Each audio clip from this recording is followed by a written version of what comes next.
ممكن حياتك تتغير بالكامل. عارف ليه محدش بيعلمها؟ عشان هي بتهد النظام كله. اكشن. ازاي؟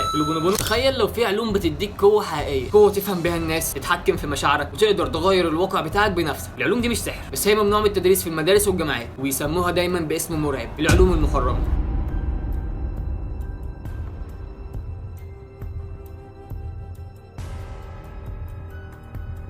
العلوم دي مش اي كلام وخلاص، دي علوم حقيقيه. زي ايه مثلا؟ زي علوم الطاقه الحيويه، علم التنويم بالايحاء، علم الهندسه النفسيه، علم الرموز واللاوعي الجمعي، حتى علوم تانية زي قانون الجذب، بس من منظور علمي مش خرافي. ليه بقى بيعتبروها محرمه؟ عشان انت لو فهمتها كويس هتبطل تكون تابع، وهتعرف ان الواقع مش ثابت، ده انت ممكن تشكله بايدك، وده خطر على مين؟ على كل نظام بيستفيد من انك تفضل جاهل وضعيف. في دراسه في جامعه هارفارد عن تاثير النيه على الجسم والماده، في خبراء تنويم مغناطيسي يعالجوا ناس من امراض حقيقيه من غير اي دواء، وفي تجارب على الموجات الدماغيه بتغير اداء الانسان بالكامل في اقل من اسبوع. انا مش بقول لك تصدق كل حاجه، بس اسال نفسك ليه ممنوع ادرس الحاجات دي رسميا؟ يمكن لانها هي فعلا اقوى مما تتخيل. وحابب تعرف اكتر عن كل علم فيهم؟ اكتب لي في الكومنتات. وبس كده.